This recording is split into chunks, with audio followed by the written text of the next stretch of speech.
911 सेंटरों पर आप दावा कर रहे हैं कि अच्छे से एग्जाम हुआ, लेकिन कोई छात्र ये नहीं कह रहा है कि हाँ ठीक है एग्जाम कैंसिल आप न करें।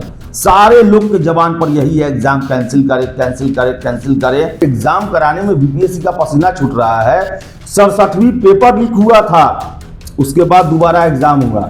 आयोग को सोचना पड़ेगा।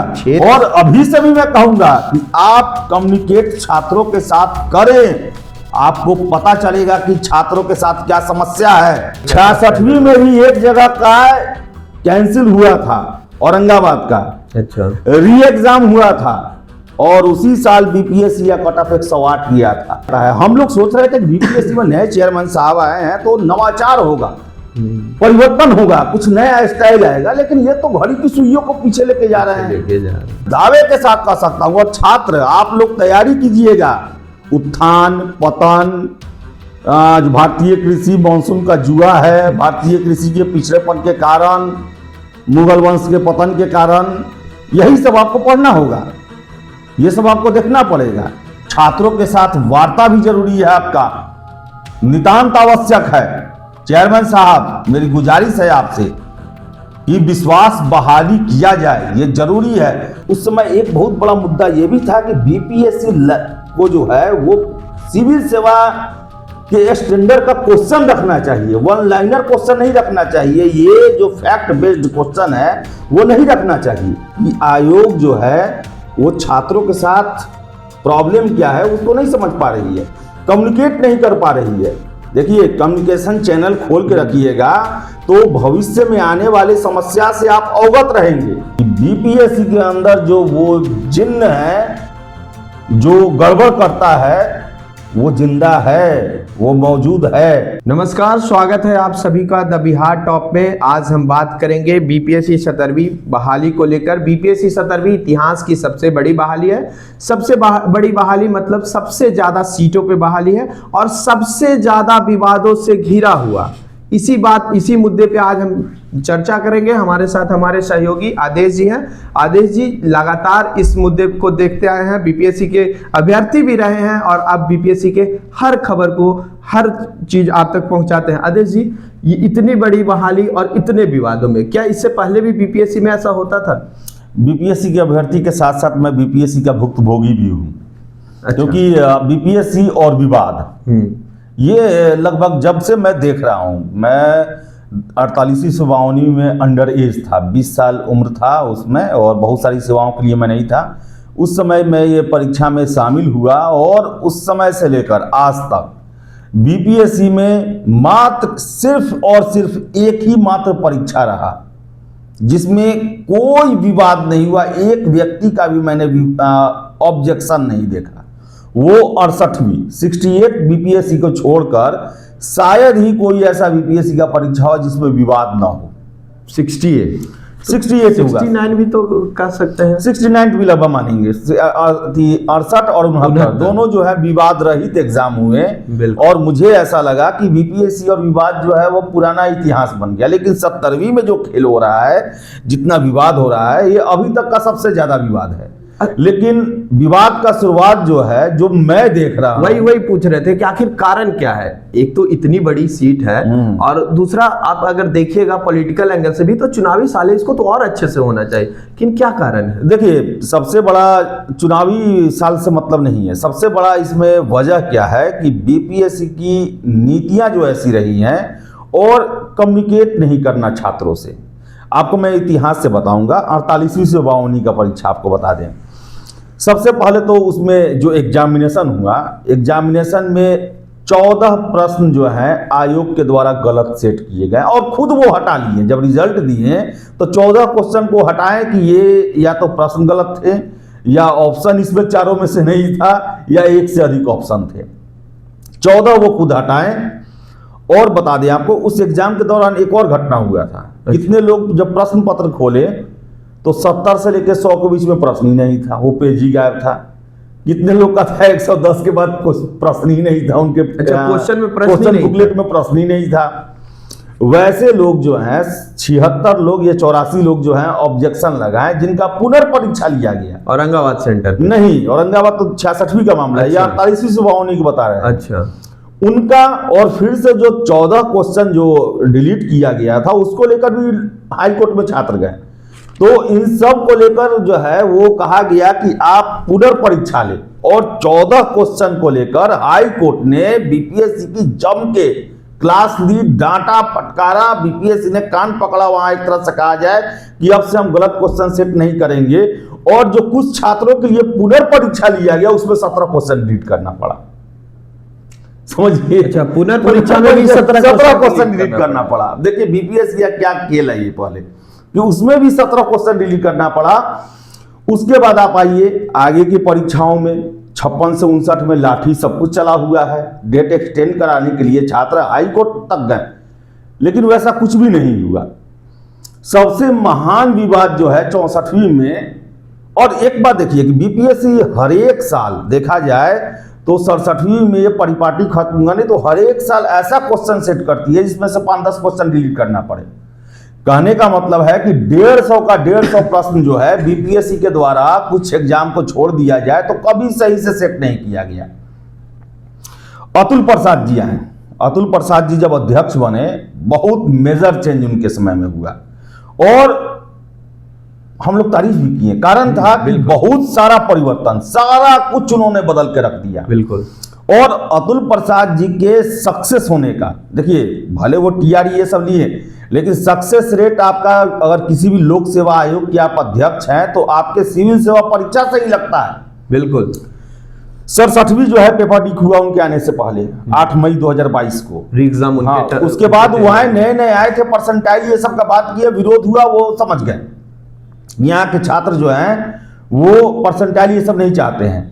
और देखिए कि उन्होंने सबसे बड़ा काम क्या किया कि वो कम्युनिकेट किए सब लोगों से। वो हर एक सूचनाओं को लोगों को देते रहे, छात्रों को बताते रहे, पीसी करके। उनके समय ही पीसी का शुरुआत हुआ। हाँ बिल्कुल, उनके समय ही पीसी का शुरुआत हुआ कि लगातार पीसी होते गया और सारे पत्रकार जाके वहां पर छात्रों के एक एक प्रॉब्लम के बारे में पूछते रहे।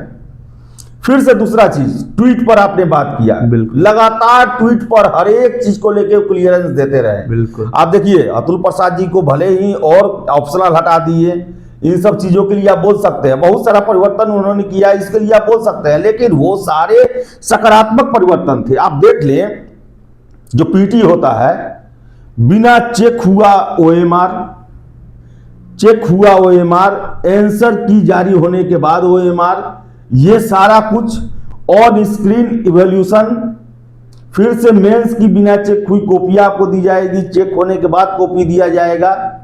सारा व्यवस्था उनके द्वारा किया गया था। इवेंट की स्ट्रांग रूम में कैसा व्यवस्था रहेगा वो सब कुछ किया गया था, उसी का परिणाम था जो अभी सीसीटीवी कैमरा, ये जो आपका कमांड कंट्रोल रूम जो है बनता है, सारा कुछ। और आप देखिए लोग जो आज जो है एक एग्जाम कराने में बीपीएससी का पसीना छूट रहा है। 67वीं पेपर लीक हुआ था, उसके बाद दोबारा एग्जाम हुआ, कोई कहीं से एक घटना नहीं आया। टीआरई 1 उतना बड़ा, टीआरई 1 टीआरई 2, भले टीआरई 2 को लेकर बाद में खबर आ रही है, लेकिन एट द टाइम एग्जाम को लेकर जो है वो सबूत के तौर पे कुछ भी नहीं मिला। फिर से अगर हम बात करें 67वीं 68वीं की बात करें, 69वीं की बात करें, पीटी मेंस कोई विवाद नहीं हुआ, तो अतुल प्रसाद का हम तारीफ क्यों नहीं करेंगे। लेकिन अब क्यों बीपीएससी फ्लॉप कर गया। अब देखिए क्या घटना होगा कि अतुल प्रसाद के आने से पहले 67वीं पेपर लीक और जाने के बाद टीआरई पेपर लीक। मतलब उसी दिन आए थे ये नए चेयरमैन, तो उस शाम को ज्वाइन किए, लेकिन उस दिन जो है उसके बाद है शाम को ही बताया कि इसका पेपर लीक हुआ है और जाके वहां पर हटवाया गया। इससे क्या साबित होता है? साबित यही होता है कि बीपीएससी के अंदर जो वो जिन्न है जो गड़बड़ करता है वो जिंदा है, वो मौजूद है। अलग बात है दम होगा, और अलग बात है कि जिन्न के ऊपर जो उसे कंट्रोल करने वाला बैठ गया तो उनका चलती नहीं चल रहा था, लेकिन जैसे ही वो गए उसके बाद खेल शुरू हो गया। और अभी देखिए ना, अभी विवाद क्यों हुआ, इतना विवाद नहीं होता। नॉर्मलाइजेशन को लेकर विवाद हुआ। चेयरमैन साहब का मैंने विजुअल ये सब शेयर किया है, मैंने ही उनसे पीसी में प्रश्न किया था इसको लेकर। उन्होंने कहा कि मल्टीपल क्वेश्चन सेट हो सकते हैं, डबल शिफ्ट में एग्जाम हो सकता है। नोटिफिकेशन से पहले, नोटिफिकेशन को लेकर जो पीसी किया गया था उसमें उनके द्वारा बोला गया था फिर से 30 अक्टूबर को जो शिक्षकों के साथ आपने बैठक किया, उस बैठक का उद्देश्य क्या था? सारे आखिर वो बैठक विवादों वाला बैठक था। बिल्कुल। क्यों विवाद वहीं हुआ? से तो स्टार्ट नॉर्मलाइजेशन को लेकर ही विवाद हुआ, जिसके लिए कहा जाता है कि हमको, कुछ लोग कहता है कि अब नहीं बोले, हमको जबरदस्ती जो आरोप मत दिया गया, हालांकि सेक्रेटरी के द्वारा क्लियर कर दिया गया, क्लियर किया कि नहीं, कुछ लोग तो सपोर्ट। हाँ, लेकिन आखिर वो बैठक किस लिए था? वो बैठक कब आया था? फॉर्म फिलअप करने का जो तिथि है उसे खत्म होने से 5 दिन 5 दिन पहले, बिल्कुल। और शिक्षकों ने निकल के साफ साफ ये कहा था कि नॉर्मलाइजेशन बीपीएससी करने जा रही है। उसी को लेकर ये वार्ता थी, हमारे पक्ष पूछे गए और सेक्रेटरी साहब या बोले कि जो शिक्षक जो सपोर्ट किए हुए थे, तो आखिर उनके सामने ये मुद्दा रखा गया होगा, तब तो वो सपोर्ट किए होंगे। बिल्कुल बिल्कुल। तो इसका मतलब क्या था? नॉर्मलाइजेशन का जिन्न जिंदा था और इसे सरप्राइजिंग एलिमेंट के रूप में रखा गया था। यही वो सरप्राइजिंग एलिमेंट। हम लगातार ये कहते आ रहे, क्योंकि हम इसलिए कह रहे थे कि हम यूपी देख रहे थे कि वहां पर 4 दिनों तक छात्र बैठे रह गए, टस से मस नहीं हुए। लगातार सैकड़ों फोन मैसेज हमको आता था कि भाई अभी तक स्पष्ट क्यों नहीं कर रहे हैं, आप पता करें। और हम रोज प्रश्न उठाए हैं कि भाई आप इस पर जो है अपना स्पष्ट कर दीजिए आप। लेकिन आयोग के द्वारा जो है एक पत्र या एक डायलॉग नहीं दिया गया नॉर्मलाइजेशन या इसके पक्ष में। बिल्कुल वही। अगर आप याद कीजिए तो एक लेटर वायरल हो रहा था कि 19 जनवरी को पेपर होगा, तो आयोग ने तुरंत उसके लिए एक नोटिस दिया कि भाई आयोग का वेबसाइट ही मान्य है, अगर वेबसाइट पे कुछ ऐसा आता है तो आप उसको मान्य समझिएगा, बाकी अगर वायरल कुछ ऐसा होता है तो ऐसा कुछ। तो भाई नॉर्मलाइजेशन के इतना अगर हल्ला था, सोशल मीडिया में तो चल ही रहा था, ये कर रहा था। ये दर्शाता है कि आयोग जो है वो छात्रों के साथ प्रॉब्लम क्या है उसको नहीं समझ पा रही है, कम्युनिकेट नहीं कर पा रही है। देखिए, कम्युनिकेशन चैनल खोल के रखिएगा तो भविष्य में आने वाली समस्या से आप अवगत रहेंगे और उसका आप प्रयास करते रहेंगे। अब कहा जा रहा है कि बापू परीक्षा परिसर में जो है कुछ लोग जानबूझकर सोची सजी साजिश के तहत ऐसा कांड किए। क्यों किए वो? आखिर ये चीज समझना चाहिए ना। आपने 4 नवंबर को फॉर्म खत्म कर दिया, सर्वर 2 दिन प्रॉब्लम था। बिल्कुल। और हम ये कभी भी नहीं मान सकते हैं कि सारे के सारे नॉन सीरियस स्टूडेंट थे वहां पर जो फॉर्म नहीं डाल पाए। बहुत बड़ी संख्या में सीरियस स्टूडेंट थे जिनके सामने समस्या थी। लेकिन क्या हुआ, इन्होंने जो कम्युनिकेशन चैनल है उसको बंद कर रखा था। बिल्कुल, कम्युनिकेशन गैप हो गया अभ्यर्थी और आयोग के बीच में। बात केवल मेल कर दो भाई, मेल कर लो। इन छात्रों को एक सेटिस्फेक्शन मिलना चाहिए, उधर से रिप्लाई होना चाहिए। ये बात जो आपने कहा ना कि अतुल प्रसाद के टाइम में ये तो मैं भी कितने बार देखा हूं कि कई डेलीगेशन या छात्र जाके मिलते थे और चेयरमैन खुद मिलते थे। अब देखिए, उस दिन 6 दिसंबर के दिन छात्र मिलने ही तो जा रहे थे ना, लेकिन नहीं मिलने दिया उनके। और उसके कारण 6 दिसंबर के पहले भी कई छात्र कोशिश किए। वही तो, आप एक बयान देने को तैयार नहीं थे और लगातार आपको बयान देना पड़ा हर एक चैनल पर आके। हाँ बिल्कुल। उससे अच्छा था कि आप 5 तारीख 6 तारीख को एक नोटिस जारी कर देते, इतना कुछ बवाल ही नहीं होता, इतना खेल ही नहीं होता। और देखिए कि छात्र यह आरोप लगा रहे हैं और हमेशा आरोप लगता है बीपीएससी को जो है वो छल करने का जो है आरोप हमेशा छात्र लगाते हैं। मैं भी लगाया हूं, जब स्टूडेंट रहता था तब भी, या फिर पहले भी अतुल प्रसाद जी के पहले जब बीपीएससी अपने सारे दरवाजे बंद रखती थी, कुछ भी जानकारी नहीं मिलता तो हम लोग भी प्रश्न उठाते थे, आरोप लगाते थे। और ये जो है एक सबसे बड़ा ये आरोप अभी लग रहा है कि आखिर आपने ऐसा स्तरहीन क्वेश्चन क्यों दिया आपने। देखिए, बीपीएससी में जो सुधारों का कार्य चल रहा था, जब अतुल प्रसाद जी आए थे उस समय एक बहुत बड़ा मुद्दा यह भी था कि बीपीएससी को जो है वो सिविल सेवा के स्टैंडर्ड का क्वेश्चन रखना चाहिए, 1 लाइनर क्वेश्चन नहीं रखना चाहिए। ये जो फैक्ट बेस्ड क्वेश्चन है वो नहीं रखना चाहिए। और उन्होंने इस दिशा में परिवर्तन किया, क्योंकि आपको बता दें, मैं देखा हूं कितने लोगों को, जो वीडियो देख रहे होंगे वो जानते होंगे, 67वीं से पहले ऐसी स्थिति होती थी कि जो छात्र दिनों रात सिविल सेवा की तैयारी करते थे वो पीटी से बाहर हो जाते थे और वैसे छात्र जिनका वनडे जो एग्जाम है, हाँ, इन लोग का तैयारी अच्छा होता था, वो पीटी आराम से निकाल लेते थे और मेंस नहीं देते थे। बिल्कुल, मेंस में बैठते ही नहीं। जो सीरियस कैंडिडेट थे, जो सालों साल इसके लिए तैयारी कर रहे हैं, उनके लिए पीटी ही सबसे बड़ा चुनौती बन जाता था। बिल्कुल। और यही चीज अतुल प्रसाद जी के समय में लाया गया। उनका बयान आया होगा हाँ। कि हम वैसे कैंडिडेट को चुनना चाहते हैं जो कि सिविल सेवा के लिए समर्पित है। साल 2 साल से तैयारी कर रहे हैं, शॉर्टकट नहीं करते हैं। गाइड और पासपोर्ट का युग समाप्त हुआ, सतही ज्ञान से कुछ फायदा नहीं होने वाला है। ये सब उनका बयान सब था और उसके लिए क्वेश्चन भी रखा गया। आप देख ले 67, 68, 69 का क्वेश्चन बीपीएससी पीटी मेंस का, वो लगता था कि हाँ सिविल सेवा का क्वेश्चन है, लेकिन ये 70वीं देख लिया आप क्वेश्चन। किसी भी एंगल से मैं देख रहा हूं तो मुझे अफसोस हो रहा है कि ये क्या पूछ दिए आप।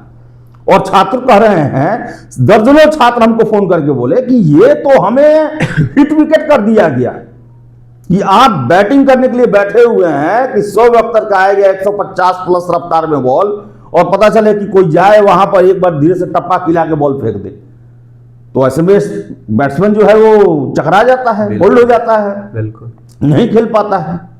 तो देखिए, सारा चीज का जानना तो सब, प्रश्न तो ये भी है, हम ये नहीं कह रहे हैं कि प्रश्न गलत है, प्रश्न ये भी है, लेकिन ऐसा नहीं है कि अब आप जो है लोक सेवा की तैयारी करने वाले हैं उनको नर्सरी का क्वेश्चन दे देंगे सॉल्व करने के लिए।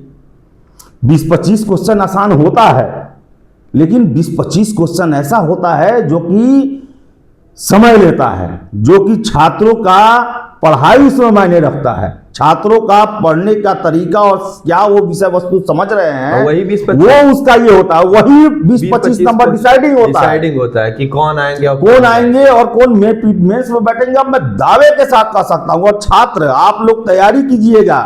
उत्थान पतन, आज भारतीय कृषि मानसून का जुआ है, भारतीय कृषि के पिछड़ेपन के कारण, मुगल वंश के पतन के कारण, यही सब आपको पढ़ना होगा, ये सब आपको देखना पड़ेगा। हो सकता है कि ये भी पूछा जाए कि भारत में नैनो टेक्नोलॉजी का, ये अभी वो पुराना ये चला गया, आगे बढ़ा जाता है। हम लोग सोच रहे थे कि बीपीएससी में नए चेयरमैन साहब आए हैं तो नवाचार होगा, परिवर्तन होगा, कुछ नया स्टाइल आएगा, लेकिन ये तो घड़ी की सुइयों को पीछे लेके जा रहे हैं। और यहीं पर छात्र सबसे ज्यादा उखड़े हुए हैं। देख लीजिए, वो लेट से क्वेश्चन मिला, क्या मिला, वो सेकेंडरी है।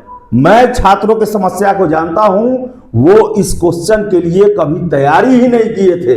और आप पिछले 3-4 सालों से देख ले, कई नए स्टूडेंट आए हैं, वो क्वेश्चन बैंक सिलेबस क्या देखेंगे, जो पिछले 2-3 साल में पूछे गए वही ना। बिल्कुल। और ये दे दिए, कैसा उनके साथ छल हुआ उनके साथ। और यही कारण है कि विरोध सबसे ज्यादा है। 90-95 सब कोई लगा के आया है, लेकिन सबको लग रहा है कि इतना आसान है, 110 को कट ऑफ चला जाएगा मेंस के। और एक बार और देख लीजिए कि मेंस में 66वीं में भी एक जगह का कैंसिल हुआ था, औरंगाबाद का। अच्छा। री एग्जाम हुआ था और उसी साल बीपीएससी का कट ऑफ 108 गया था, और फिर री एग्जाम है। आज आप फिर इसमें री एग्जाम है, इसी में आप पास गए थे, आप एक सेंटर पर फिर री एग्जाम है। और यही बात की चिंता, और हो सकता है कि ये कट ऑफ जो है क्वेश्चन जैसा है, वो हो सकता है कि रिकॉर्ड बना। यही बात की चिंता अभ्यर्थी में है, और वो लगातार कमेंट में आप पढ़ेंगे, चाहे कितने फोन आ रहे हैं कि लगातार कमेंट कर रहे हैं कि री एग्जाम, मतलब टोटल सेंटर का एग्जाम जो है वो री एग्जाम लिया जाए।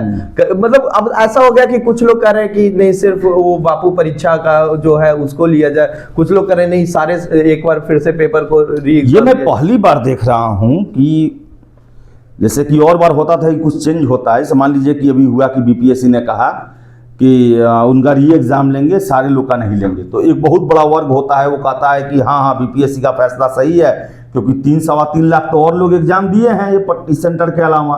वो लोग कहते हैं कि फिर हम क्यों इसमें फंसने जाए। लेकिन इस बार मैं देख रहा हूं कि 1-2 लोग को छोड़कर मेरे पास ऐसा एक भी फोन नहीं है जो ये कह रहा हो कि ना आयोग का फैसला सही है, दोबारा एग्जाम क्यों होगा। बिल्कुल, मुझे कोई मिला ही नहीं अभी तक। आप अगर, और आज जब से 11 बजे से ये रफ्तार पकड़ा है कि कैंसिल किया जाए, पूरा कैंसिल किया जाए, उसके बाद से मैं तो इंतजार कर रहा हूं कि भाई कुछ लोग ये बोले आकर कि ना हमने एग्जाम दे दिया, एग्जाम सही हुआ और दोबारा एग्जाम नहीं होना चाहिए।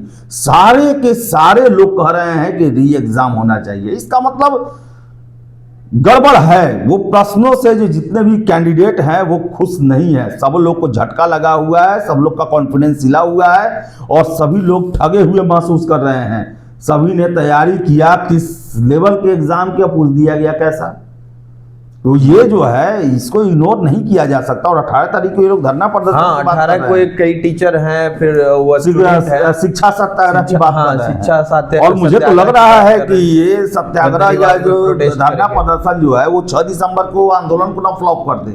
क्योंकि जिस तरह लोग हम विरोध देख रहे हैं, जितना लोग ये है कि री एग्जाम दिया जाए, आयोग को 6 सोचना दिसंबर पड़ेगा। 6 और अभी से भी मैं कहूंगा कि आप कम्युनिकेट छात्रों के साथ करें, आपको पता चलेगा कि छात्रों के साथ क्या समस्या है।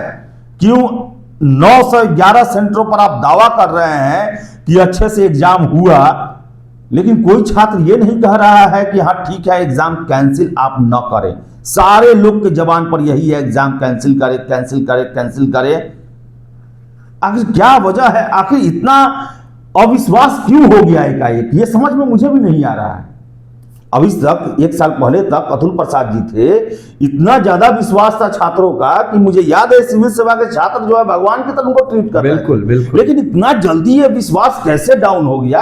आयोग को सोचना चाहिए। सबसे बड़ा भर्ती इकाई है, सबसे बड़ी बहालियों को राज्य में लेते हैं और आप पर जो है छात्र हमेशा उंगली उठा रहे हैं। आपके हितधारक जो है आप पर विश्वास नहीं कर रहे हैं, आपके कार्य प्रणाली को स्वीकार करने को तैयार नहीं है। इस पर समीक्षा और आत्ममंथन जरूरी है। छात्रों के साथ वार्ता भी जरूरी है, आपका नितांत आवश्यक है। चेयरमैन साहब, मेरी गुजारिश है आपसे कि विश्वास बहाली किया जाए, ये जरूरी है। भले आप शिक्षकों से मिले, लेकिन छात्र आपके सबसे महत्वपूर्ण अंग हैं। उनसे आपको मिलना चाहिए, बात करना चाहिए, कम्युनिकेशन चैनल खोलना चाहिए जहां पर छात्र अपनी आपत्ति, अपने सुझाव ये सब दर्ज करा सके। उनको ये लगे कि हाँ हम बीपीएससी के कार्य प्रणाली में हमारा भी सुना जाता है, देखा जाता है। क्योंकि ये जिस तरह विरोध चल रहा है, मुझे बड़ा आश्चर्य हो रहा है कि आखिर आयोग के पक्ष में एक भी छात्र क्यों नहीं आ रहे हैं।